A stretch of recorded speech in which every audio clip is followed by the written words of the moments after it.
Happy Ugadi, happy ಹೊಸ್ತಾದು, happy Eid Mubarak. ನಾನು ಎಲ್ಲ ಇದೂ ಪ್ರೇ ಮಾಡ್ತೀನಿ, ಎಲ್ಲನೂ ವರ್ಕ್ಶಿಪ್ ಮಾಡ್ತೀನಿ. ಯಾಕಂದರೆ ನಾನು ಹಿಂದೂ ಆಗ್ಬಿಟ್ಟು ಕ್ರಿಶ್ಚಿಯನ್ ಕಾಲೇಜಲ್ಲಿ ಎಜುಕೇಷನ್ ಮಾಡಿ ಗಲ್ಫ್ ಕಂಟ್ರಿಯಲ್ಲಿ ಅರ್ನ್ ಮಾಡಿರೋ ಅಂಥದ್ದು. ಸೊ ಪ್ರತಿಯೊಂದೂ ನನಗೆ ಇಂಪಾರ್ಟೆಂಟು.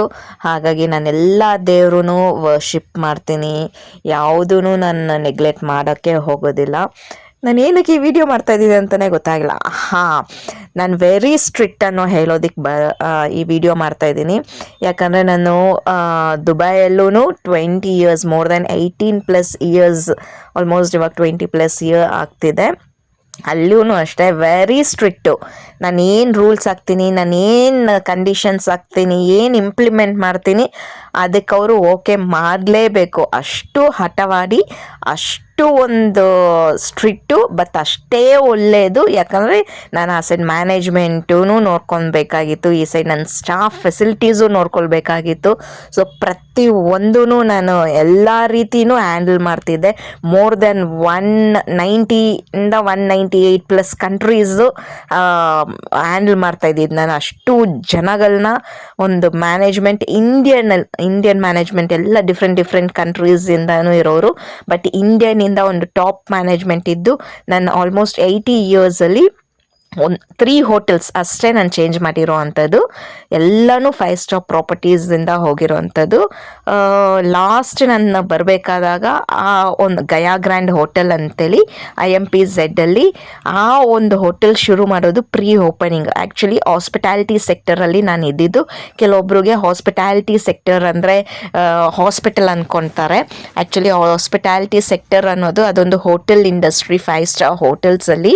ಸೊ ಆ್ಯಕ್ಚುಲಿ ನಾನು MCA ಗ್ರ್ಯಾಜುಯೇಟು. ನಾನೊಂದು ಸಾಫ್ಟ್ವೇರ್ ಇಂಜಿನಿಯರ್ ಆಗಿಬಿಟ್ಟು HR ಮಾಡಿದ್ದೆ. ಸೊ ದುಬೈಗೆ ಹೋಗಿ ಅದು HR ಫೀಲ್ಡಲ್ಲಿ ಹೋಗ್ಬಿಟ್ಟೆ. ಸೊ ತುಂಬ ಇದೆ, ನಾನು ಶೇರ್ ಮಾಡ್ಕೊಂಡು ಯಾಕೋ ಗೊತ್ತಿಲ್ಲ, ಇವತ್ತು ನನಗೆ ಇದ್ರ ಬಗ್ಗೆ ಶೇರ್ ಮಾಡಬೇಕು ಅನಿಸ್ತು. ಯಾಕಂದರೆ ಇವಾಗ ಅಲ್ಲಿ ವಾರ್ ಎಲ್ಲ ಆಗ್ತಾ ಇರೋದ್ರಿಂದ ತುಂಬ ಫೀಲ್ ಆಗ್ತಾಯಿತ್ತು. ಆಲ್ಮೋಸ್ಟ್ ನಾನು 36 ಕಂಟ್ರೀಸು, 36 ದೇಶಗಳನ್ನ ರೌಂಡ್ ಹಾಕ್ಕೊಂಡು ಬಂದಿರೋದು. ನನಗೆ ಟ್ರಾವೆಲಿಂಗ್ ಪ್ಯಾಷನ್ ತುಂಬಾ ಕ್ರೇಜು, ತುಂಬಾ ಒಂದು ಹಿಸ್ಟಾರಿಕಲ್ ಪ್ಲೇಸಸ್ ಆಗ್ಬೋದು, ಟೆಂಪಲ್ಸ್ ಆಗ್ಬೋದು. ಸೊ ಸಿಕ್ಕಾಪಟ್ಟೆ ನಮ್ಮ ಇಂಡಿಯಾ ಆಗ್ಬೋದು, ಇಲ್ಲ ಅಬ್ರಾಡ್ ಕಂಟ್ರೀಸ್ ಆಗ್ಬೋದು, ಟ್ರಾವೆಲಿಂಗ್ ಸಿಕ್ಕಾಪಟ್ಟೆ ಮಾಡ್ತಿದ್ದೆ ನಾನು. ಒಂದು ಸ್ವಲ್ಪನೂ ಟೈಮ್ ವೇಸ್ಟ್ ಮಾಡ್ಕೊತಾ ಇರಲಿಲ್ಲ.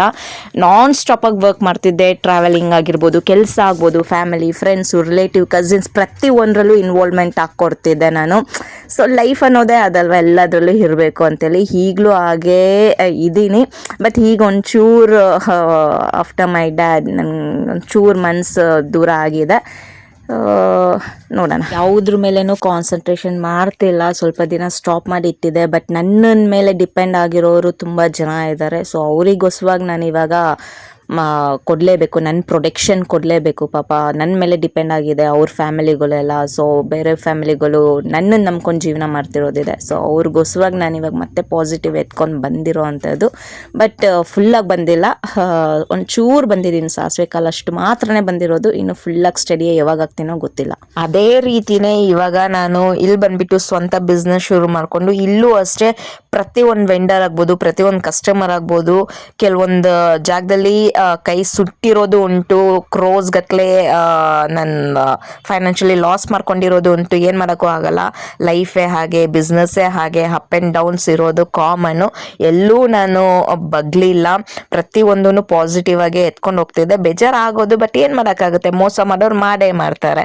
ನಾವು ನಿಯತ್ತಾಗಿರಬೇಕು ಅಂತೇಳಿ ನಾವು ಕಷ್ಟ ಹಾರ್ಡ್ ವರ್ಕ್ ಮಾಡ್ತಾನೇ ಇದೆ. ಎಷ್ಟೋ ಸತಿ ಕೈಯಿಂದ ಹಾಕ್ಕೊಟ್ಟಿರೋದು ಉಂಟು, ಎಷ್ಟೆಷ್ಟು ಲಾಸ್ಗೆಲ್ಲ ಆಗಿದೆ. ನಮ್ಮ ಎಲ್ರಿಗೂ ಆಗಿರೋ ಅಂಥದ್ದೇ, ನನಗಂತ ಅಲ್ಲ, ಪ್ರತಿಯೊಬ್ಬರು ಲೈಫಲ್ಲೂ ಆಗಿರೋ ಅಂಥದ್ದು. ಅದನ್ನು ನಾವು ಹುಷಾರಾಗಿ ಹ್ಯಾಂಡಲ್ ಮಾಡಬೇಕು ಮುಂದಕ್ಕೆ. ಸೊ ಬೇಜಾನ್ ಕಲ್ತಿದ್ದೀನಿ. ಎವ್ರಿ ಡೇ ಕಲಿತಾ ಇರ್ತೀನಿ ನಾನು, ಡೈಲಿ ಕಲಿತಾ ಇರ್ತೀನಿ. ಏನಾದರೂ ಒಂದು ವಿಷಯ ಕಲಿತಾ ಇರ್ತೀನಿ, ಯಾರಿಂದಾದರೂ ಏನಾದರೂ ಕಲಿತಾ ಇರ್ತೀನಿ. ಸೊ ಇವಾಗ ಬಂದುಬಿಟ್ಟು ನಂದು ಸೋಷಿಯಲ್ ಲೈಫಲ್ಲಿ ಬಂದಿರೋದ್ರಿಂದ ಇಲ್ಲೂ ಅಷ್ಟೇ ಕೆಲವೊಂದು ರೂಲ್ಸ್ನೆಲ್ಲ ನಾನು ಹಾಕಿದ್ದೇ ಹಾಕಬೇಕು, ನಾನು ಮಾಡೋದೇ ಮಾಡಬೇಕು ಅನ್ನೋದು ಭಾರಿ ಸ್ಟ್ರಿಕ್ಟ್. ಅದು ಮನೇಲಿರ್ಬೋದು, ಫ್ರೆಂಡ್ಸ್ ಸರ್ಕಲ್ ಆಗ್ಬೋದು, ರಿಲೇಟಿವ್ ಆಗ್ಬೋದು, ಆಫೀಸಲ್ಲಾಗ್ಬೋದು, ಈಗ ಸೋಷಿಯಲ್ ಮೀಡಿಯಾ ಆಗ್ಬೋದು, ನನ್ನ ಬಿಸ್ನೆಸ್ ಆಗ್ಬೋದು, ಪ್ರತಿ ಒಂದು ಜಾಗದಲ್ಲಿ ಸಿಕ್ಕಾಪಟ್ಟೆ ಸ್ಟ್ರಿಕ್ಟ್ ನಾನು ಸಿಕ್ಕಾಪಟ್ಟೆ ಒಂದು ಮಿಲ್ಟ್ರಿ ರೂಲು, ಈಗ ಆಗಲೇಬೇಕು ಅಂದರೆ ಈ ಥರನೇ ಆಗಬೇಕು ಅನ್ನೋದು ಭಾರಿ ಹಠ ನನಗೆ. ಸೊ ಆ ರೀತಿ ಹಠ ಮಾಡಿಕೊಂಡು ತೊಗೊಂಡ್ಬಂದು ನಿಲ್ಸಿದ್ದೀನಿ. ನಾನು ಏನೆಲ್ಲ ರೂಲ್ಸ್ ಹಾಕ್ತೀನಿ, ಏನೆಲ್ಲ ಕಂಡೀಷನ್ಸ್ ಹಾಕ್ತೀನಿ ಅದನ್ನೆಲ್ಲ ಇಂಪ್ಲಿಮೆಂಟ್ ಮಾಡಿ ಒಂದು ಸ್ಟ್ಯಾಂಡರ್ಡ್ ತೊಗೊಂಡ್ಬಂದು ಎಕ್ಸಿಕ್ಯೂಟ್ ಮಾಡೇ ಮಾಡ್ತೀನಿ ನಾನು. ಅದು ಇವಾಗ ನೋಡಿ ಮ್ಯಾಟ್ರಿಮೋನಿನು ಯಾವ ರೇಂಜಿಗೆ ತಂದಿಟ್ಟಿದ್ದೀನಿ, ಅದರಲ್ಲಿ ಇನ್ನೂ ಕೆಲವೊಬ್ರದ್ದು ಸಿಕ್ಕಾಪಟ್ಟೆ ಇದೆ. ಅರ್ಥ ಆಗೋರು ಅರ್ಥ ಮಾಡ್ಕೊತಿದ್ದಾರೆ, ಇಲ್ಲದೆ ಇರೋರು ನಿಧಾನಕ್ಕೆ ಬರ್ತಾರೆ ಅನ್ನೋ ಹೋಪ್ಸ್ ಇದೆ. ಅಷ್ಟೇ ಅಲ್ಲ, ಇನ್ನು ಬೇರೆ ಎಲ್ಲದರಲ್ಲೂ ಅಷ್ಟೇ, ಈ ರಿಯಲ್ ಎಸ್ಟೇಟಲ್ಲೂ ಅಷ್ಟೇ ಕೆಲವೊಬ್ಬರು ಟೈಮ್ ಪಾಸ್ ಮಾಡಿ ತಲೆಗಳು ತಿನ್ನೋರು ಇರ್ತಾರೆ, ಅವ್ರಿಗೂ ಅಷ್ಟೇ ಸ್ಟ್ರಿಕ್ಟಾಗಿ ಕಂಡೀಷನ್ಸ್ ಹಾಕಿರ್ತೀನಿ. ಸೊ ಈ ರೀತಿ ತುಂಬ ಒಂದು ಇದು ಇಡೀ ಸೋಷಿಯಲ್ ಮೀಡಿಯಾಗೆ ಒಂದು ಚಾಲೆಂಜ್ ಹಾಕೊಂಡು ಹೋಗ್ತಾ ಇರುವಂಥ ಇದು ಫೀಲ್ಡ್ ಇವಾಗ ನಂದು. ಏನಕ್ಕೆ ಹೇಳೋದಕ್ಕೆ ಬರ್ತಾ ಇದ್ದೀನಿ ಅಂದರೆ ಐ ಆಮ್ ವೆರಿ ಸ್ಟ್ರಿಕ್ಟ್ ಅನ್ನೋದಕ್ಕೆ ಹೇಳೋದಕ್ಕೆ ಬರ್ತಾ ಇದ್ದೀನಿ. ನಂದು ರೂಲ್ಸು ರೆಗ್ಯುಲೇಷನ್ಸ್ ಫಾಲೋ ಮಾಡಿದರೆ ಐ ಆಮ್ ವೆರಿ ಗುಡ್, ಇಲ್ಲ ಅಂದ್ರೂ ವೆರಿ ಗುಡ್, ಏನು ಮಾಡೋಕ್ಕೂ ಆಗಲ್ಲ. ನಾನು ಅರ್ಥ ಮಾಡ್ಕೊಂಡು ಹೋಗ್ತಾ ಇರ್ತೀನಿ ಅಷ್ಟೆ. ಯಾಕೆ ನಾನು ಇಷ್ಟೊಂದು ಹಠ ಸ್ಟ್ರಿಕ್ಟು ಅಂದರೆ ಅದೊಂದು ಇದ್ರಲ್ಲಿ ಬಂದುಬಿಟ್ಟೆ. ನಾನು ಹಾಸ್ಪಿಟಾಲಿಟಿಯಲ್ಲಿ ಅಲ್ಲಿ ಸಿಕ್ಕಾಪಟ್ಟೆ ರೂಲ್ಸ್ ರೆಸ್ಟ್ರಿಕ್ಷನ್ಸ್ ಇರುತ್ತೆ. ಸೊ ನಾನೊಂದು HR ಫೀಲ್ಡಲ್ಲಿದ್ದು ಒಂದು 6,000 to 10,000 ಪೀಪಲ್ನ ಡಿಫ್ರೆಂಟ್ ನ್ಯಾಷನಾಲಿಟಿ ಡಿಫ್ರೆಂಟ್ ಕಂಟ್ರೀಸ್ನ ಹ್ಯಾಂಡಲ್ ಮಾಡಿ ಆ ಸ್ಟ್ರಿಕ್ಟ್ ರೂಲ್ಸು ಬಂದ್ಬಿಡ್ತು ನನಗೆ. ಈವನ್ ನಾನು ಕ್ರಿಶ್ಚಿಯನ್ ಕಾಲೇಜಲ್ಲಿ ಓದಿರೋದ್ರಿಂದ ಅಲ್ಲೂ ಕೆಲವೊಂದು ರೂಲ್ಸ್ನೆಲ್ಲ ಫಾಲೋ ಅಪ್ ಮಾಡಿ ಬಂದ್ಬಿಡ್ತು ಸ್ಟ್ರಿಕ್ಟ್ನೆಸ್ ನನಗೆ. ಆ ಸ್ಟ್ರಿಕ್ಟ್ ಪಾಲಿಸಿ ಮಾಡೋದು ಏನಕ್ಕೆ ಅಂದರೆ ಒಂದು ಒಳ್ಳೆ ವಿಷಯಕ್ಕೇನೆ. ಎಷ್ಟೋ ಜನ ಗೊತ್ತಿಲ್ದಿರೋರು ಇರ್ತಾರಲ್ವ, ಸೊ ಅವ್ರನ್ನೆಲ್ಲ ಒಂದು ಸ್ಟ್ರಿಕ್ಟಾಗಿ ತೊಗೊಂಬಂದು ಒಂದು ಪಾಲಿಸಿ ಮಾಡಿ ಒಂದು ಏನಕ್ಕೆ ಮಾಡ್ತಾರೆ, ಒಂದು ಕಂಪನಿಯಲ್ಲಿ ಒಂದು ರೂಲ್ಸು ರೆಗ್ಯುಲೇಷನ್ಸು ಪಾಲಿಸಿ ಅಂತೆಲ್ಲ ಏನಕ್ಕೆ ಮಾಡ್ತಾರಲ್ವ, ಆ ಒಂದು ಕಂಡೀಷನ್ಸ್ ಎಲ್ಲ ಇರಬೇಕು, ಅದನ್ನ ಫಾಲೋ ಮಾಡಲಿ ಅಂತೇಳಿ ಆ ಥರ ಮಾಡ್ತಾರೆ. ಇವಾಗ ನಮ್ಮದು ದುಬೈ ಕಂಟ್ರಿಯಲ್ಲಿ ನೋಡಿ ಎಷ್ಟು ರೂಲ್ಸು ಎಷ್ಟು ರೆಗ್ಯುಲೇಷನ್ಸ್ ಇರ್ತಾರೆ, ಆ ಭಯ ಇರುತ್ತೆ, ಅದನ್ನೆಲ್ಲ ಫಾಲೋ ಮಾಡ್ತಾರೆ. ಸೊ ಒಂದು ಟಿಶ್ಯೂ ಹಾಕಬಾರ್ದು, ಎಲ್ಲೂ ಉಗಿಬಾರ್ದು, ನೀಟು ಕ್ಲೀನು ಡಿಸಿಪ್ಲೈನು ಇದನ್ನೆಲ್ಲ ಕಲಿತೀರಿ. ಸೊ ಅದನ್ನೆಲ್ಲ ಒಂದು ಫಾಲೋ ಮಾಡಬೇಕು ಅನ್ನೋದು ಒಂದು ಆಸೆ ಅಷ್ಟೇ ನನಗೆ. ಅದರಿಂದ ಬಂದ್ಬಿಟ್ಟೆ, ಅದರಲ್ಲಿ ಪಲ್ಗಿ ಬಂದಿರೋದ್ರಿಂದ ನನಗೆ ಅದೇ ರೀತಿ ಮನೇಲೂ ಆಗಿರ್ಬೋದು, ಮನೆಯಲ್ಲಿನೂ ಅಷ್ಟೇ ಭಾರಿ ಸ್ಟ್ರಿಕ್ಟು. ಪ್ಯಾರೆಂಟ್ಸು ಇಲ್ಲ ಫ್ರೆಂಡ್ಸ್ ಸರ್ಕಲು ರಿಲೇಟಿವ್ ಎಲ್ಲರ ಹತ್ರನೂ ನಾನು ಹೀಗೆ ಇರ್ತೀನಿ. ನನ್ನ ಕಾಮನಾಗೆ ಹೀಗೆ ವೆರಿ ಸ್ಟ್ರಿಕ್ಟ್ ಆಗಿರ್ತೀನಿ. ನನಗೆ ಹಿಂಗೆ ಆಗಬೇಕು ಅಂದರೆ ಹೀಗೆ ಆಗಬೇಕು, ನನ್ನ ರೂಲ್ಸ್ ಹಿಂಗೆ ಮಾಡಬೇಕು ಅಂತ ಆಟ. ಯಾಕಂದರೆ ಒಳ್ಳೇದಕ್ಕೆ ಮಾಡ್ತಾಯಿದ್ದೀನಿ, ನಾನು ಎಲ್ಲೂ ಕೆಟ್ಟದ್ದು ಮಾಡೋಕ್ಕೆ ಹೋಗ್ತಾ ಇಲ್ಲ, ಒಳ್ಳೇದು ಮಾಡೋದಕ್ಕೆ ನಾನು ಪ್ರಯತ್ನ ಪಡ್ತಾ ಇದ್ದೀನಿ, ತೊಗೊಂಡು ಬರೋದಕ್ಕೆ ಟ್ರೈ ಮಾಡ್ತಾಯಿದ್ದೀನಿ. ಇನ್ನೊಂದಕ್ಕೆ ಸಿಕ್ಕಾಪಟ್ಟೆ ಟ್ರೈ ಮಾಡ್ತಾಯಿದ್ದೀನಿ. ಏನಂದರೆ ನಮ್ಮ ಇಲ್ಲಿ ಬಂದುಬಿಟ್ಟು ಇಂಡಿಯಾ ಆಗ್ಬೋದು ಎಲ್ಲಾದರೂ ಆಗ್ಬೋದು, ಈ ನಾಯಿಗಳು ರೋಡ್ ಮೇಲೆ ಕಕ್ಕ ಮಾಡ್ತಾರೆ. ಆ ಕಕ್ಕನ ಎಲ್ಲ ತುಳ್ಕೊಂಡು ಹೋಗ್ತಾರೆ, ಗಾಡಿಗಳಾಗ್ಬೋದು, ಸಣ್ಣ ಮಕ್ಕಳು ರೋಡಲ್ಲಿ ಆಡಬೇಕಾದಾಗ ತುಳ್ಕೊಂಡು ಹೋಗ್ತಾರೆ, ಅವ್ರ ಮನೆಗೆ ಹಾಗೆ ಹೋಗ್ತವೆ. ಸೊ ಇದ್ರ ಬಗ್ಗೆ ಒಂದು ಸ್ವಲ್ಪ ನಾವು ರಿಸ್ಟ್ರಿಕ್ಷನ್ಸ್ ರೂಲ್ಸ್ ತೊಗೊಳ್ಬೇಕು ಅನ್ನೋದು ನಾನು ತುಂಬ ದಿನದಿಂದ ಹೋರಾಡ್ತಾ ಇದ್ದೀನಿ. ಸಿಕ್ಕಾಪಟ್ಟೆ ಎಷ್ಟೊಂದು ಜನ ಹತ್ರ ಎಲ್ಲ ಮಾತಾಡ್ತಾ ಇದ್ದೀನಿ, ಎಲ್ಲರೂ ನಗಿಯೋರು. ಸೊ ಅದು ಹೆಂಗೆ ಮಾಡಬೇಕು ಅನ್ನೋದು ಗೊತ್ತಾಗ್ತಲ್ಲ, ಯಾಕೋ ಗೊತ್ತಿಲ್ಲ. ಇದನ್ನು ನಿಮ್ಮ ಹತ್ರ ಶೇರ್ ಮಾಡ್ಕೊಳ್ಬೇಕು ಅನಿಸ್ತು. ಯಾಕಂದರೆ ನಮ್ಮ ದುಬೈಯಲ್ಲಿ ಯಾವುದೇ ಒಂದು ಪೆಟ್ಸು ರೋಡ್ ಮೇಲೆ ಯಾರೂ ಶಿಟ್ ಮಾಡಿಸಂಗಿಲ್ಲ, ಮಾಡಿಸಿದ್ರೆ ಫೈನ್ ಹಾಕೋರು. ಸೊ ಅದಕ್ಕಾದ ಸಪ್ರೇಟ್ ಪ್ಲೇಸ್ ಎಲ್ಲ ಇರುತ್ತೆ. ಸೊ ಅದನ್ನು ಇಲ್ಲೆಲ್ಲ ನಾನು ಕೆಲವೊಬ್ರ ಹತ್ರ ಈ ಥರ ಹೇಳಿದಾಗ ಕೇಳಿಸ್ಕೊಳ್ಳೋರು, ಬಟ್ ಅದನ್ನೆಲ್ಲ ಯಾರು ಇಂಪ್ಲಿಮೆಂಟ್ ಮಾಡಿಕೊಂಡು ಆ್ಯಕ್ಷನ್ ಮಾಡೋಕ್ಕೆ ಬರಲ್ಲ. ಒಂದೊಂದು ಏರಿಯಾದಲ್ಲೋ ಇಲ್ಲ ಅವ್ರು ಇದರಲ್ಲಿ ಕಾರ್ನರಲ್ಲೆಲ್ಲಾದರೂ ಅದಕ್ಕಂತಾನೆ ಒಂದು ವಾಶ್ರೂಮ್ಸ್ ಮಾಡಿಸೋದು, ಏನಾದರೂ ಈ ಥರ ಏನಾದರೂ ಇಂಪ್ಲಿಮೆಂಟ್ಸ್ ಐಡಿಯಾಸ್ ಎಷ್ಟೊಂದು ಜನ ಇದೆ, ಇವಾಗ ಹುಡುಕ್ಬೋದು ಮಾಡ್ಬೋದಲ್ವಾ, ಇದೊಂದು ನೀಟ್ ಕ್ಲೀನ್ ಮಾಡ್ಬೋದು ಅನ್ನೋ ಒಂದು ಐಡಿಯಾಸು. ಬಟ್ ಯಾವಾಗ ಅದು ಮಾಡ್ತೀನೋ ಆ ಸಾಧನೆ ಗೊತ್ತಿಲ್ಲ. ಬಟ್ ಓಡಾಡ್ತಾ ಇದ್ದೀನಿ, ಬಿಡ್ದಿರೋ ಪ್ರತಿಯೊಬ್ಬರ ಹತ್ರನೂ ಮಾತುಕತೆ ಆಡಬೇಕಾದಾಗ ಈ ಟಾಪಿಕ್ ಬಗ್ಗೆ ಮಾತಾಡ್ತಾ ಇರ್ತೀನಿ.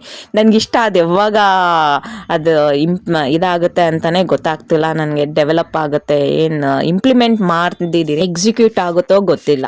ಪ್ರತಿಯೊಬ್ಬರಿಗೂ ನನ್ನದೇ ಆದ ಒಂದು ರೈಮಿಂಗ್ ವರ್ಡ್ ಇದೆ, ಇಷ್ಟ ಇದ್ದರೆ ಬನ್ನಿ, ಇಷ್ಟ ಇಲ್ಲ ಅಂದರೆ ದೂರ ಇರಿ ಅಂತೇಳಿ. ಸೊ ಇಷ್ಟ ಇರೋರು ಎಂಕರೇಜ್ ಮಾಡ್ಬೋದು, ಇಲ್ಲಾಂದರೆ ಪ್ಲೀಸ್ ಸ್ಟೇ ಅವೇ ಅಂತ ಹೇಳ್ತಾ ಇರ್ತೀನಿ. ಸೊ ಯಾಕಂದರೆ ಎಲ್ಲರೂ ಒಂದೇ ಥರ ಇರೋದಕ್ಕಾಗಲ್ಲ, ಅವ್ರ ಮೈಂಡ್ ಸೆಟ್ಟಿಂಗ್ಸ್ ಒಬ್ರೊಬ್ರು ಒಂಥರ ಇರುತ್ತೆ. ಇಷ್ಟಪಡೋರು ಇಷ್ಟಪಡ್ತಾರೆ, ಇಷ್ಟಪಡದೇ ಇರೋರು ದೂರ ಇರ್ತಾರೆ. ಎಲ್ಲನೂ ಒಬ್ರೊಬ್ರದ್ದು ಮೈಂಡ್ ಸೆಟ್ಟಿಂಗ್ಸು, ಒಬ್ರೊಬ್ರ ಹಾರ್ಟು, ಒಬ್ರೊಬ್ರು ಬ್ರೈನ್ ಥಿಂಕಿಂಗ್, ಅವ್ರವ್ರ ಬೇರೆ ಯೋಚನೆಗಳು ಇರ್ತವೆ ಅಲ್ವಾ. ಸೊ ಇರಲಿ, ಅವ್ರವ್ರಿಗೆ ನನ್ನನ್ನು ಇಷ್ಟಪಡೋರು ಬರ್ಬೋದು. ವೆಲ್ಕಮ್, ಆಲ್ವೇಸ್ ವೆಲ್ಕಮ್, ಬಂದು ನನಗೆ ಎಂಕರೇಜ್ ಮಾಡೋರು ಸಪೋರ್ಟ್ ಮಾಡೋರು ಮಾಡ್ಬೋದು, ದುಶ್ಮನ್ಗಳು ದೂರ ಇರೋರು ದಯವಿಟ್ಟು ದೂರ ಇರ್ಬೋದು, ಇಲ್ಲ ದೂರದಿಂದ ನೋಡ್ಬೋದು. ಮೇಯ್ನ್ ಪಾರ್ಟ್ ಏನು ಅಂದರೆ ನಾವು ಯಾರ ಮೇಲೆ ಡಿಪೆಂಡ್ ಆಗ್ದಿರಾ ಇಂಡಿಪೆಂಡೆಂಟ್ ಆಗಿದ್ದು ಬೋಲ್ಡ್ ಆಗಿರಬೇಕು. ಇದನ್ನೆಲ್ಲ ಫೇಸ್ ಮಾಡೋಕ್ಕೆ ಬೋಲ್ಡ್ನೆಸ್ ಇರಬೇಕು, ಆವಾಗಲೇ ನಾವು ಇದನ್ನೆಲ್ಲ ಫೇಸ್ ಮಾಡೋಕ್ಕೆ ಸಾಧ್ಯ. ಯಾಕಂದರೆ ಪ್ರತಿ ಒಂದು ಸತಿನೂ ನಾವು ಅಪ್ಪ ಅಮ್ಮ ಅಣ್ಣ ತಮ್ಮ ಗಂಡ ಮೇಲೆಲ್ಲ ಡಿಪೆಂಡ್ ಆಗೋದಕ್ಕಾಗಲ್ಲ. ನಮ್ಮದೇ ಆದ ಓನ್ ಇಂಡಿಪೆಂಡೆಂಟ್ ಇರಬೇಕು. ನಾಳೆ ಏನೇ ಕಷ್ಟ ಬಂತು ಅಂದ್ರೂ ಅದನ್ನ ಫೇಸ್ ಮಾಡೋದಕ್ಕೆ ಶಕ್ತಿ ಇರಬೇಕು. ಸೊ ಅದನ್ನು ನಾವು ಕಲೀಲೇಬೇಕು, ಯಾರೇ ಆಗಿರ್ಬೋದು. ಆಗಿನ ಕಾಲದಲ್ಲಿ ಹೆಣ್ಮಕ್ಳು ಹಂಗೆ ಹೋಗ್ಬಾರ್ದು ಹಿಂಗೆ ಹೋಗ್ಬಾರ್ದು ಅಲ್ಲಿ ಇರಬೇಕು ಅಂತೆಲ್ಲ ಇತ್ತು. ಬಟ್ ಇವಾಗ ಏನು ಮಾಡೋಕ್ಕಾಗಲ್ಲ, ಇವಾಗ ಹೋಗಲೇಬೇಕು. ಕೆಲವೊಂದು ಫ್ಯಾಮಿಲಿಯಲ್ಲಿ ಇನ್ನೂ ಆ ಥರದ ಸಂಪ್ರದಾಯ ಫಾಲೋ ಮಾಡೋರು ಇದ್ರೆ ಮಾಡ್ಬೋದು, ನೋ ರಿಸ್ಟ್ರಿಕ್ಷನ್ಸ್. ಅದು ಅವ್ರವ್ರು ಸೇರಿದ್ದು, ನಾನು ಯಾರ ಮೇಲೇನೂ ಕಮೆಂಟ್ ಮಾಡ್ತಾ ಇಲ್ಲ. ಇವಾಗಿನ ಇರೋ ಪ್ರಪಂಚ, ಇವಾಗಿನ ಜೀವನದ ಬಗ್ಗೆ ನಾನು ಮಾತಾಡ್ತಾ ಇದ್ದೀನಿ. ರಿಯಾಲಿಟಿಯಲ್ಲಿ ಒಪ್ಕೊಳ್ಳೋರು ಒಪ್ಕೊಳ್ಬೋದು, ಒಪ್ಕೊಳ್ದೇ ಇರೋರು ಬೇಡ ಅಂತ ಹೇಳ್ತಾ ಇರ್ತೀನಲ್ವ ನಾನು. ಸೊ ಅವ್ರು ಸ್ಟೇ ಅವೇ ಅನ್ಬೋದು. ನಾನು ಸುಮಾರು ಒಂದು 100+ ಬಿಸ್ನೆಸ್ ಮಾಡ್ತೀನಿ, ಅದಕ್ಕೆ ಗೊತ್ತಿರೋರು ಗೊತ್ತು. ಸೊ ಅದರಲ್ಲೆಲ್ಲ ಕೆಲವೊಂದಲ್ಲೆಲ್ಲ ನಾನು ರಿಸ್ಟ್ರಿಕ್ಷನ್ ಎಲ್ಲದರಲ್ಲೂ ಹಾಕಿರ್ತೀನಿ. ಅದು ನಿಮ್ಗೆ ಇಷ್ಟ ಇದ್ದರೆ ಬನ್ನಿ, ಓಕೆ ಆದರೆ ಬನ್ನಿ ಅಂತಲ್ಲ. ಕೆಲವರು ಟೈಮ್ ಪಾಸ್ ಮಾಡೋರು ಇರ್ತಾರೆ, ನಾನು ಏನಾದ್ರು ಅಡ್ವರ್ಟೈಸ್ ಹಾಕಿದ ತಕ್ಷಣ ಐ ಆಮ್ ಇಂಟ್ರೆಸ್ಟೆಡ್ ಅಂದ್ಬಿಡ್ತಾರೆ. ಸೊ ಅದ್ರ ಬಗ್ಗೆ ನಾನು ತಿಳ್ಸ್ಕೊದಾಗ ನೋ ಅಂತಾರೆ. ಆಮೇಲೆ ನಾನು ಏನೇ ಒಂದು ಅಡ್ವರ್ಟೈಸ್ಮೆಂಟ್ ಪೋಸ್ಟ್ ಹಾಕಿದ್ರು, ಏನಾದರೂ ಜ್ಯುವೆಲರೀಸ್ದು ಸ್ಯಾರೀಸ್ ಐ ಆಮ್ ಇಂಟ್ರೆಸ್ಟೆಡ್ ಅಂತಾರೆ. ಆಮೇಲೆ ಪೇಮೆಂಟ್ ಮಾಡಿ ಅಂದರೆ ನೋ ಅಂತಾರೆ. ಸೊ ಕೆಲವ್ರಿಗೆ ಹಿಂಗಿರುತ್ತೆ, ಕಣ್ಣು ಬೇಕು ಅನಿಸುತ್ತೆ, ಹೊಟ್ಟೆ ಬೇಡ ಅನ್ನೋ ಕಾನ್ಸೆಪ್ಟ್ ತುಂಬ ಇರುತ್ತೆ. ಎಲ್ಲ ಡೀಟೇಲಾಗಿ ಹಾಕಿರ್ತೀನಿ, ಎಕ್ಸ್ಪ್ಲನೇಷನ್ ಫುಲ್ಲಾಗಿ ಕೊಟ್ಟಿರ್ತೀನಿ, ಆದರೂ ಅರ್ಥ ಮಾಡ್ಕೊಳ್ಳಲ್ಲ. ಆದರೂ ಎಲ್ಲ ಡೀಟೇಲ್ ಕೊಟ್ಟಿರೋದ್ರು ಕೂಡ ಡೀಟೇಲ್ಸ್ ಅಂತ ಕೇಳ್ತೀರಾ.